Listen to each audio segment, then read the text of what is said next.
الخير يا جماعة. لايف النهاردة هنتكلم فيه عن حاجتين. حاول نتكلم بطريقة سريعة شوية عن مباراة فاركو، هزيمة فاركو في الزمالك. وأنا طبعا لا يعنيني شيء كفني، وأنا عمري بطلع ماتشات الزمالك أتكلم فنيا. إيه اللي بيحصل هو فيه ضحك أساسا، مفيش حاجة فنية الواحد يتكلم عليها. لكن في كام حاجة كده بتلفت نظر الواحد، وبيبقى دايما عايز زي ما نقول كده نوثقها للتاريخ. حاجات بتتقال وتصرفات بتتعمل. عايز اتكلم على حته الهاشتاج اللي طلع بتاع كابتن احمد شوبير، اللي برضو مش كفكره دفاع عن كابتن احمد شوبير، لان انا كابتن احمد شوبير كشخص انا ممكن يبقى عندي معاه اختلافات في حاجات كتيره كتير. لكن بنتكلم في حته ان انت ايه مشاكلك مع الناس دي. يعني ايه مشاكلك بالظبط مع الناس اللي انت بتفضل تحملها نتيجه هزايمك، نتيجه اللي بيحصل؟ هل العوامل فعلا خارجيه ولا العوامل من عندك جوه؟ انا اول حاجه وقفت عندها تصريحات الجهاز الفني لنادي الزمالك، اللي هو ما كناش عارفين مين المدير الفني فيهم. يعني النهارده كان كابتن اسامه نبيه وكابتن اسماعيل يوسف. فانت لما تيجي تبص الاثنين بيتكلموا في حاجه واحده. الاثنين بيتكلموا في حاجه واحده، في ان اللي بيحصل ده مش كوره. انا مش هتكلم في الكوره لان مشكلتي في الملعب ما كانتش كوره. حلو. فيجي بعد كده يقول لك المشكله في التعنت وازمه القيد. طيب يبقى انت دلوقتي مشكلتك ان اللعيبه كلها اللي كانت موجوده في الماتش دي مش عارفه تسد قدام فاركو، وانت الثلاث لعيبه الجداد هم اللي كانوا هيكسبوك. دي هنا تقف بقى عنها في كذا حاجه. تقف عنها اصلا ان ازاي مدرب وازاي جهاز فني يقول كده. فتيجي تبص تلاقي ان انت معنويه لعيبتك، اللي انت بتقول اللعيبه مشتته بالمؤامرات ونفسيتها واقعه، انت اللي مدمر نفسيه اللعيبه. يعني تخيل انت لو لعيب في الفريق وتلاقي المدرب طالع بيقول لك انا اتغلبت النهارده عشان في ثلاث لعيبه جداد ما عرفتش اقيدهم. دي كارثه. دي كارثه ان انت بتقول ان انا لعيبتي الموجوده دي غير كفء ان هي تكسب فاركو، اللي هو موقوف فترتين قيد زيك ما جابش لعيبه، وعنده ثلاث لعيبه اساسيه مصابه. فانت ايه الرساله اللي بتوجهها لعيبتك؟ فتيجي تبص تلاقي كالعاده لا، انت اللي مدمرهم نفسيا. طيب هي التراشق والحاجات اللي بتحصل عندك في القناه، لو هتتكلم على تاثير نفسي اللعيبه، ما ده تاثير نفسي عليهم، ان هم حاسين مفيش استقرار، ان هم قاعدين مش عارفين الجهاز الفني بتاعهم ده مكمل ولا لا، ان هم قاعدين مش عارفين رئيس ناديهم هيتصبر عليه ولا لا. فانت تيجي تتكلم على ان المؤامرات الخارجيه وتلاقي تصريح بعد ماتش زي ده. انت دايما التفكير الزملكاوي مش ممكن لحد اخر لحظه لا احنا فل ما عندناش مشاكل. يعني الجهاز الفني طالع بعد الماتش بيكلمك عن مشكله القيد. هو انا زي الفل وانا جهاز فني كويس واحنا عندنا خبرات واللعيبه كويسه، احنا زي الفل. عوامل خارجيه. فتيجي تبص تلاقي انت اللي بتدمر نفسك من جوه. فما تطلعش تفضل بقى تقول اتحاد كوره لا واصل شوبير واصل ايه. سيبك برضو من ده. انا مش مصدق تاني ان جهاز فني يطلع على فريق زي فاركو مع الاحترام ليه يقول لك ان مشكله القيد، انا النهارده اتغلبت بسبب ازمات مع اتحاد الكوره في مشكله القيد. طيب لعيبتك دي لما يجي لها عروض بقى وتمشي انت بتتضايق ليه؟ ما انت دلوقتي برضو حط نفسك مكان اللعيبه. لما يقول لك يا باشا المدير الفني بتاعي نفسه طالع بيقول ان انا ما كنتش اعرف اكسبه ماتش فاركو، ان الصفقات الجديده كانت هي اللي هتكسبه النهارده، يبقى انا لعيب ماليش لازمه. فبالتالي انت اللي بتدخل نفسك في الدوامه اللي انت كان نادي الزمالك على طول بتخش فيها. ما انت طبيعي بقى هتلاقي اللعيب اللي مقموص، وهتلاقي اللعيب اللي ضارب بوز، وهتلاقي اللعيب اللي خلاص يا عم انا وحش هيجي لي عرض وامشي. فتيجي بعد كده تلوم ان الزمالك بيتحارب من مين؟ يعني ماتش النهارده ده لما تشوفه كده باداء اللعيبه، يعني اول حاجه انت عندك مدير فني قاعد بره هو قاعد ضارب بوز، مدير فني جاي انا ماليش دعوه. فتيجي بقى تلاقي هو الموقف ده دي عوامل خارجيه؟ لا، هي دي سوء ادارتك والزياطه بتاعتك كزملكاوي. ليه؟ عشان انا كواحد من الناس انا برضو الى الان مش عارف. يعني هو ده جدي كولر اللي عمل موسم، جدي قصدي فيريرا اللي عمل موسم بتاريخ جوزيه، ولا ده فيريرا اللي كبر وخرف؟ هم بقى نفس الحلقه الحلزونيه دي معاهم. ده حازم امام الواجهه المشرفه اللي في يوم من الايام نتمنى نبقى رئيس نادي الزمالك، ولا ده حازم امام المتواطئ اللي مش عايز يسجل لك لعيبه، ولا ده حازم امام اللي جاب كلاتنبرج اللي جاي عشان يكسب الاهلي؟ فهم نفسهم يعني تحس هو نفسه هو مش عارف ياخد قرار، مش عارف يحدد شعوره تجاه الناس اللي موجوده ايه. فانت كل دي مشاكل داخليه. ساعات الخطيب مالها بده، وكاله الاهرام من مليون مالها بده، احمد شوبير ماله بده، كل الناس الموجوده مالها بده. طب يعني شيكابالا اللي هم قعدوا يشربونا على طول ان ده اسطوره وده اجمد واحد واسوأ كبير، هم دلوقتي مش طايقين. دلوقتي مش طايقين. فانت لما تيجي تبص تلاقي ان انت اصلا انت لا الجمهور طايق لعيبته، ولا اللعيبه طايقه الجمهور، ولا الجهاز الفني طايق الجمهور. انت لما بيطلع الجهاز الفني بينتقد، لما بيطلع قصدي الجمهور ينتقد رئيس النادي بيطلع يشتمهم. فلا مجلس الاداره طايق الجمهور، ولا الجمهور طايق مجلس الاداره، ولا مجلس الاداره طايق اللعيبه، انت متخانق مع نصهم، ولا اللعيبه طايقاك، محدش طايق حد جوه. فين مشكله الاهلي في الموضوع؟ وتيجي تتكلم عن الدوله، يقول لك مثلا الدوله، لو انت لسه بتركب نمره ان الدوله بتحارب الزمالك، هي بتحارب الزمالك فين؟ انت الراجل كل يوم سب وقص، محدش عارف ياخد معاه اجراء، انت بتضحك على نفسك. ازاي انت كده شايف ان الدوله ضدك؟ انهي دوله اللي ضدك؟ انهي دوله اللي ضدك؟ انت وصل لمرحله، انتوا شفتوا التجاوزات ضد الفريق مرتجي، راجل واحد عسكري بيشارك في حرب اكتوبر، انت رئيس النادي طلع شتم راجل زي ده، وشتم في المؤسسه العسكريه اللي احنا في بلدنا. يعني واحد مش عايز يقول كلام كبير، بس انت عارف مؤسسه عسكريه يعني ايه في بلدنا. فتخيل اوصل لمرحله جرأه ان انا بشتم المؤسسه ما حدش بيعمل لي حاجه. فانت لسه بتضحك على نفسك وتقول ان الدوله بتحاربك. دوله بتحاربك ازاي؟ انت لو الدوله بتحاربك كان من اول شتيمه اتشتم بيها الخطيب بامه واخته وعيلته على الهوا، كان تاني يوم خلاص في قضيه سب وقذف وخلصنا من ده كله. فدي حاجه. ف يعني بجد دي كانت التصريحات دي كانت غريبه جدا جدا بالنسبه لي، ان سيبك من نظريه المؤامره دي على طول هم بيعيطوا فيها. لكن انا فعلا ما جاش في بالي ان انت ممكن توصل لمرحله يبقى لعيبتك لسه مغلوبه وانت طالع بتتكلم اللي هو اصل انا في 3 لعيبه ما تسجلوش فما عرفتش اكسب النهارده، انا كل اللي موجودين دول ما لهمش لازمه. دي كارثه. دي كارثه. لكن ده بينعكس ان هم على طول كده. يعني انت شوف صفحات الزمالك، صفحات الزمالك بقى لها شهر بتشتم في لعبتها كلها. وده مش دلوقتي بس، ده على طول. يعني بقى حبة الكريز بيبقى بسلة، طارق أحسن هاف ديفندر في أفريقيا، لو الرجولة مش فيكو طارق حامد يديكوا، لا طارق قدرني. ودلوقتي طارق عمل فيديو فهيبقى ابن النادي، قال الحقيقة ويلا يا طارق مستنيينك. هم على طول كده. زي ما دايما بقول لك، يعني انت شيكابالا بكره لو نزل ستوري وهو رافع الجزمه، ايوه بقى يا باتشي ارجع بقى تاني القائل اللي احنا عارفينه، عاد الاسد فليفر الفئران، وهينسوا كل ده يعني. هينسوا كل ده. ففي كل بقى الهري اللي انا بهريه ده، فين الاهلي في الموضوع وفين الدوله؟ مفيش حد يقول لك حاجه. تاني حاجه، طيب الهاشتاج بتاع كابتن احمد شوبير قد ما هو مضحك، يعني برضه في كل المشاكل اللي احنا بنقولها دي، انت مشكلتك يعني انت مشكلتك دلوقتي مع احمد شوبير. طيب في بعض الزملكاويه دلوقتي ربنا هديهم وبيتكلموا بلغه العقل، يقول لك لا احنا مش مع اللي رئيس نادينا بيعمله. طب ما تعمل هاشتاج ضد رئيس ناديك. مش قاعدين بتقولوا امير الدهاء وقاعدين بتتريقوا اللي دارس في مدرسه حواري برشلونه؟ طب ما تعمل هاشتاج ضده. تعمل هاشتاج ضد اللعيبه اللي انت مش عاجباك وبتهاجمها. بس انت ما تقدرش، وغير انت ما تقدرش، انت ما عندكش مبدأ. يعني هو نفسه الزملكاوي يقول لك ما انا ممكن اسخر على الناس دي، بس بكره فاهم امير يطلع يقصف جبهه سيد عبد الحفيظ بكلمتين، لا ما هيبقى حلو، فبلاش افتح زي دي. وهي دي الحقيقه.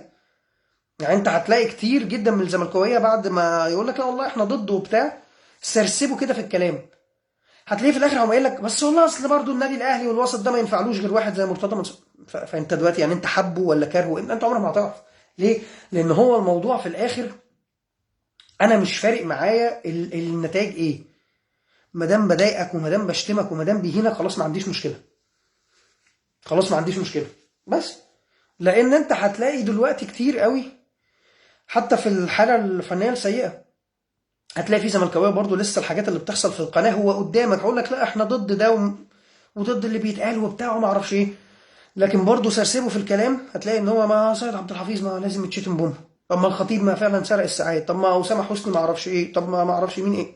فاهم؟ ابراهيم فايق لو طلع بكره انتقدهم على قناه اونهم عشان قلبين على رئيس النادي.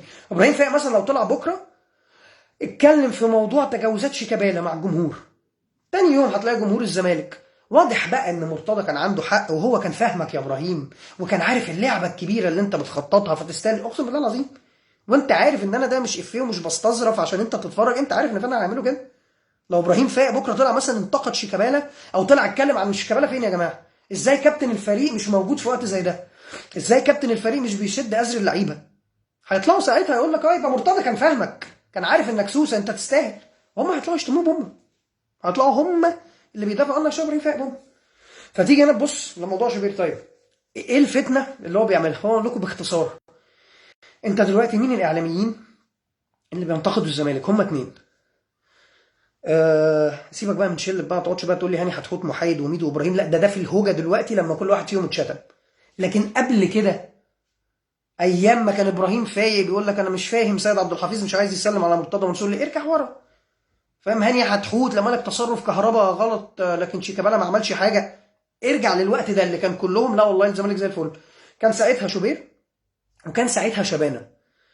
زي ما دايما بقول لكم، انا في ناس مش هتضحك عليا لما تطبل لي. انا عارف ان شبانه عشان عنده مشكله مع مرتضى منصور، والحاجات اللي مرتضى منصور قالها عليه، ولما نزل فيديو في الاحتفال بتاع الدوري اتريق عليه. ف وشبانه قبل كده كان بينتقد الاهلي وكان بينتقد الخطيب. فانا في حاجات كده، فاهم؟ انا مش هتخش عليا اللعبه دي.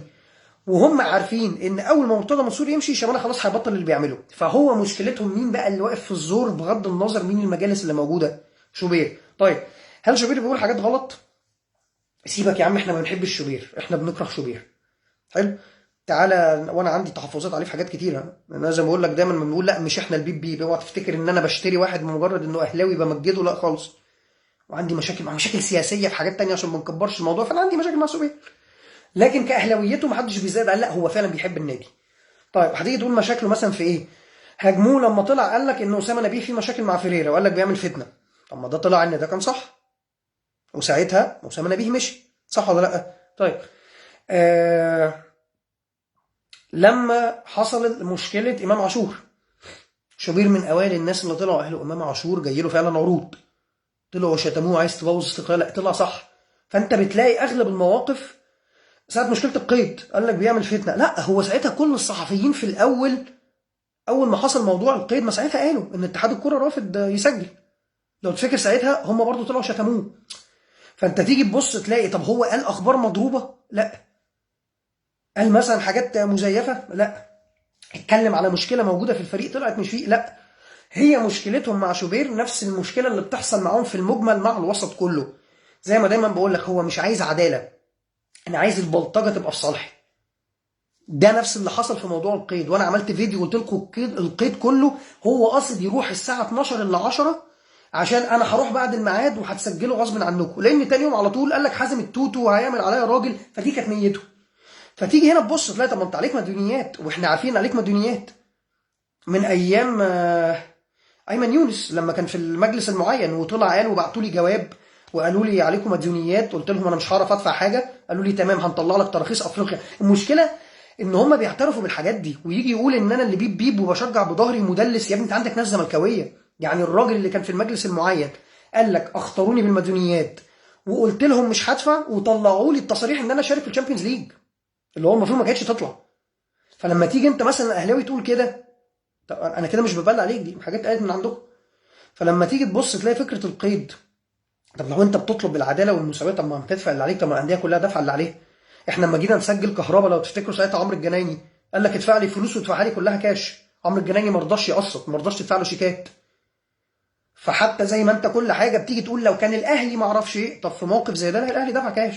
فانت هنا انت مش عايز العداله، انا عايز انا بلطج. ودي بانت تاني يوم لما طارق يحيى قالها برضو على الهوا صراحه على القناه. قال لك سيبك من اللوائح والقوانين، انت لو عايز تعديها هتعديها. فهو بالبلدي كان عايز يقول له ايه، لا انت بتغلس عليا مش عشان قانون، عشان انت عايز تغلس عليا. هتتكلم بقى كعداله، انا ماليش دعوه شعوركم الداخليه مع بعض في ايه. يعني ماليش دعوه اللي هو كان بيعديها لي قبل كده فهو دلوقتي بيغلس فبيحاربني. باشا انت المفروض عليك مديونيات تدفعها. فهي دي الفكره. نفس فكره كلاتنبرج. طب ما كلاتنبرج الاول شوف حتى صفحات الزمالك وكانوا بينزلوا صوره حازم امام اللي هم بيهاجموه. حازم امام قرر ينظف، والله العظيم معايا سكرين شوت للبوستات دي، قرر ينظف المنظومه الفاسده. حازم امام عايز يزنق الاهلي ويبعد بقى الناس اللي معاهم والناس اللي راشينهم ويجيب لهم حد من بره ما يعرفهمش. ده الكلام اللي كان بيتقال على كلاتنبرج. فلما حصلت العداله اللي هو ايه ده كلاتنبرج حقق عداله وبتاع، لا لا انا مش عايز، لا.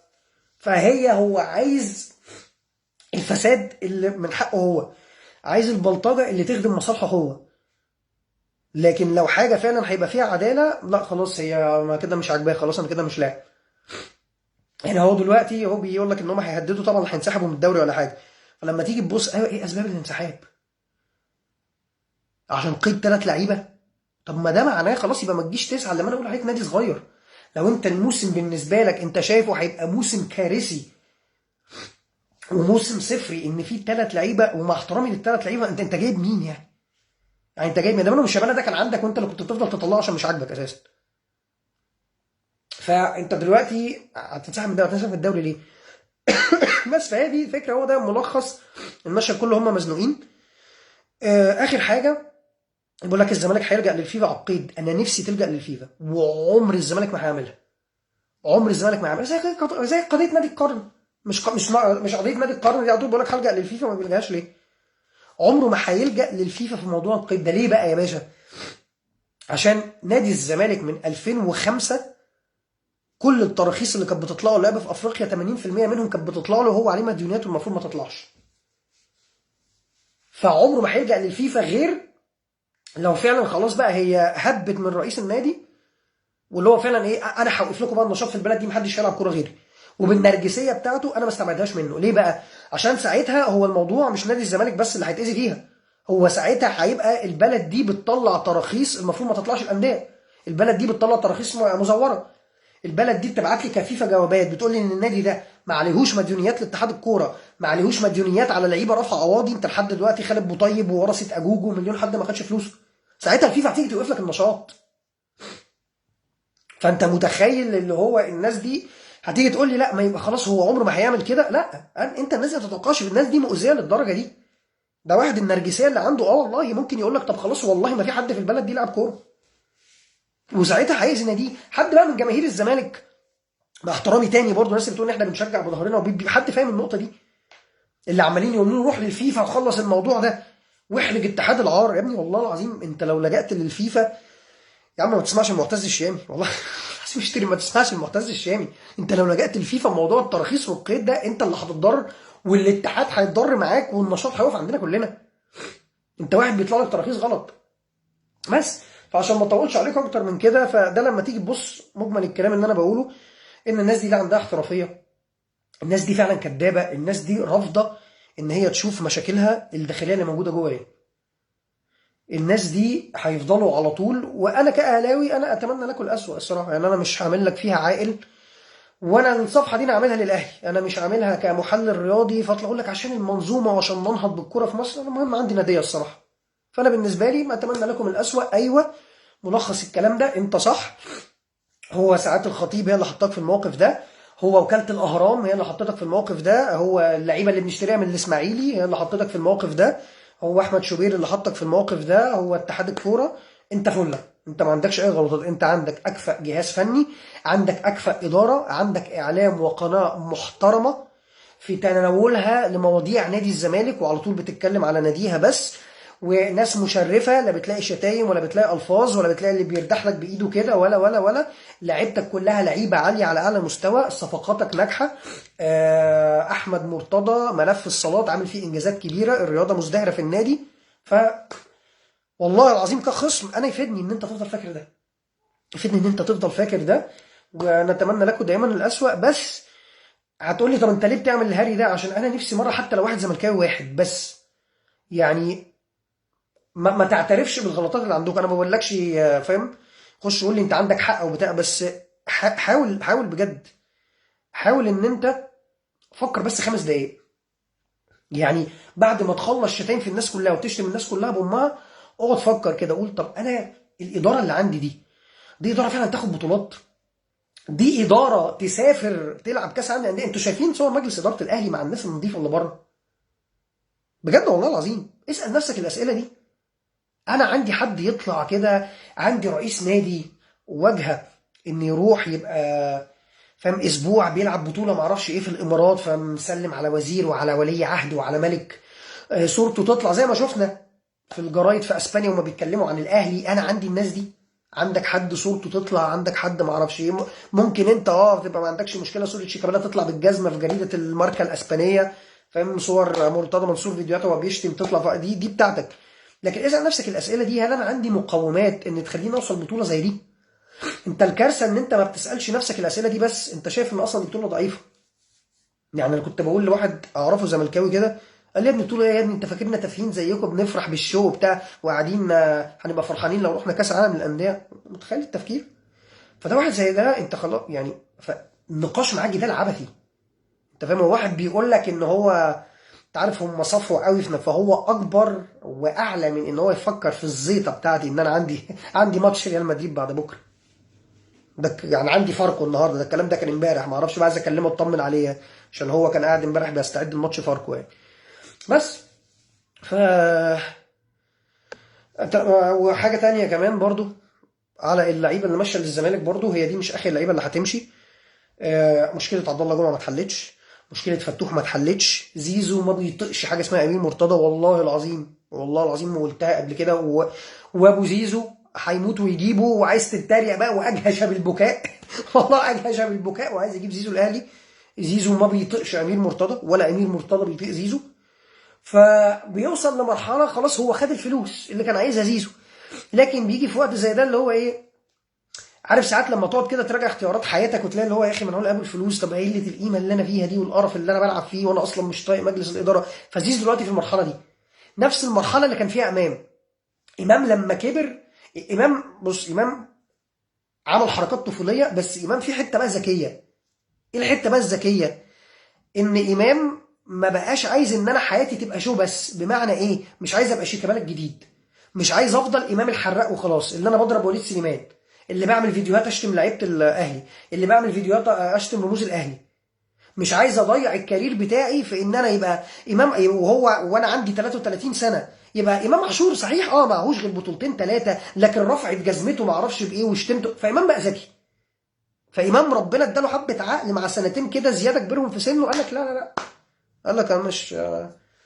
فلو ابوزه قال لك انا خلاص مش هيضحك عليا بقى بالتطبيق بقى، انا صفحه المختلط بتنزل لي ايطاليا زي كده وده نفس الفكره برضو اللي فيها زيزو دلوقتي. ف يعني هتلاقي في لعيبه ثانيه هتمشي، في لعيبه ثانيه هتمشي.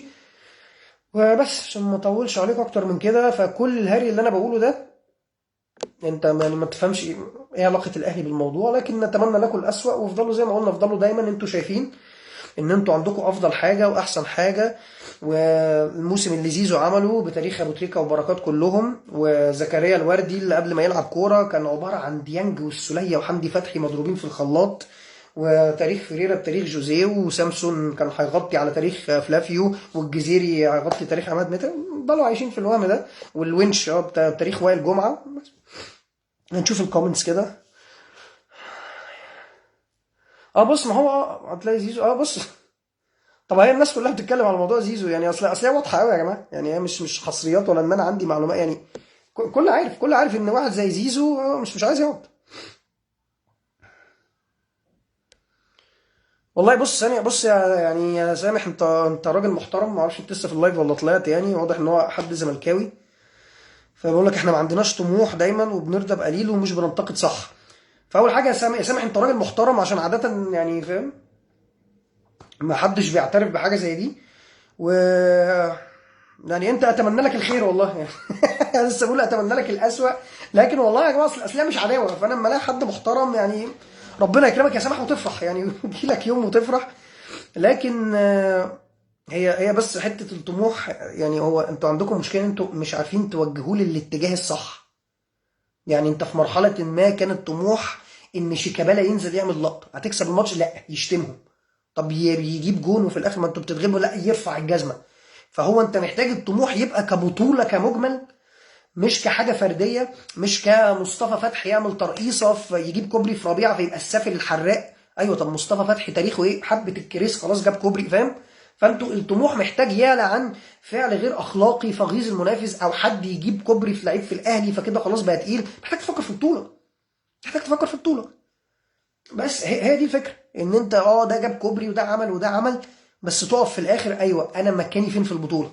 يعني شيكابالا تمام يا عم، دمه حر وشتموه بامه وكل حاجه فرفع الجزمه وتف عليهم، ايوه، بس ده خلى مركزي كام في الدوري؟ ده اداني كام نقطه؟ ده كسبني فاينل تشامبيونز ليج ولا لا؟ فلحظه ما هتيجي تعمل وتبص كبطوله كمجمل، خلاص انت طموحك هيبقى البطوله، واللعيبه لازم يوصل لها ده. انت عندك مشكله ان انت ما بتوصلش للعيبه ده، فاللعيب خلاص بيبقى عامل حسابه. احنا شفنا الماتش اللي فات، شيكابالا نازل يا باشا دماغه مش في الماتش ده بقى، ده اللقطه بقت بدري، من وانا بسخن هروح اخد اللقطه. طب الماتش كله، طب انت يعني طب انت هتلعب امتى؟ طب انت اما تنزل هتعمل ايه؟ طب ظروف المباراه، طب زمايلك يا قائد يا كابتن بتقول لهم ايه؟ هتاخد اللقطه. فهو بالنسبه له خلاص، انت غير ان انت قللت الطموح على جماهيرك، انت قللتها على اللعيبه، بقت شايفه ان انا سهل قوي ان انا اعك الدنيا، وكلمتين قصف جابها او حركه بذيئه او بتاع خلاص الدنيا اتلمت. لكن يعني انت راجل محترم يا سامح، واتمنى لك يعني تفرح والله. بص يا محمد، هي مش فكره، بص مش فكره شوبير كياد. انت لما تيجي تبص تلاقي، طيب انت في وسط دلوقتي، انت في تراشق وفي شتايم بالام وشتايم بالاب، فوالله العظيم لما تيجي تبص لها تلاقي ان شوبير محترم. يعني هو اخره ارمي كلمتين، اعمل صوره بتاع. فلما تيجي تبص تلاقي شوبير اللي مش عاجبهم هو انضف من اللي عندك. ليه انضف؟ انت اللي عندك بيطلع شتيمه بالام على الهوا صراحه. فهو ده اللي بيجنني. انت ما ينفع، استحاله ان انت تشوف حد تاني اسوأ. يعني ما ينفعش تشوف حد تاني اسوأ. شوبير مستفز، ماشي، شوبير مستفز، بينزل صور مستفزه وصورته وهو بيضحك وبتاع. لكن في الوقت اللي هو بينزل صورته وهو بيضحك، كابتن الفريق كان بينزل صوره وهو رافع لنا جزمه. رئيس نادي قاعد في القناه بالليل بيشتم بالام والاب. فوالله العظيم افتح مره كده اون تايم وشوبير شغال، واقلب بعدها على طول على القعده اللي فيها الفولي ومنتصر الرفاعي وطارق يحيى ومكالمه من مرتضى منصور وخالد الغندور، هتحس ان شوبير ده ملاك.